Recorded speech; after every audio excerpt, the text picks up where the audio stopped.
Rémi Fraisse, Rémi Fraisse, August 31, 1993 in Toulouse, France, October 26, 2014 in Lisle-sur-Tarn, France, was a French botanist involved in nature conservation. He was killed by the explosion of an foam stun grenade. The projectile was fired by an officer of the French police, and his family are bringing charges against him.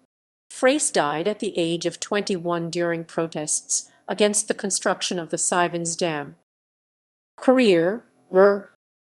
Fraisse had a degree in nature management and protection. He volunteered as a botanist and had a precarious employment situation. Music was another of Fraisse's interests. He played the guitar and the didgeridoo, and reggae and blues were the music styles he enjoyed. Death. The proposed Sivens Dam project created an ecologist and anti-developmental movement which occupied the wetlands affected, named it to ZAD testet, and opposed the progress of the construction works. Early in the morning of October 26, 2014, there was fighting between the police and the protesters. According to his relatives, Fraisse felt outraged and ran spontaneously towards a skirmish when he realized how violent the National Gendarmerie was being against the demonstrators.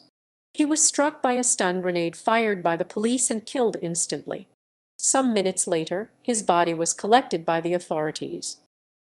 Aftermath. After the death of Fraisse, the French government suffered a social and political crisis for over a month, with riots in Toulouse, Albi-Gaillac, Nantes, Paris, Saint-Denis, Rennes, Dijon, as well as other protests against police violence across the country. The ruling socialist government was criticized by Green deputies for initially making no comment on the death. Bernard Cazeneuve, Minister of Interior, denounced the Greens for blaming the police. The regional council quickly decided to halt construction on the dam. Thierry Carcenac, head of the council, said what happened was terrible and should never happen again. In January 2015, Minister of Ecology Ségolène Royal announced that the dam was cancelled. The father of Fraisse stated he would press murder charges against the policeman who fired the grenade which killed his son. Murder charges. An internal police investigation in 2014 had cleared the officer, stating he had made the necessary warnings. In 2016, the officer was heard as a witness in the case but not charged. Judges decided in 2018 that the policeman did not fire the stun grenade aiming to kill Fraisse on purpose. They did not dispute that the policeman shot the grenade, but they did not see an intention to kill.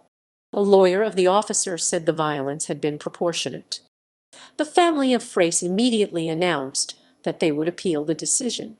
The appeal against this judgment was suspended whilst another legal challenge was made.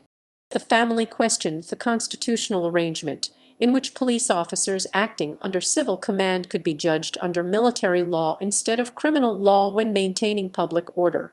The Constitutional Council decided that this was indeed the case in January 2019.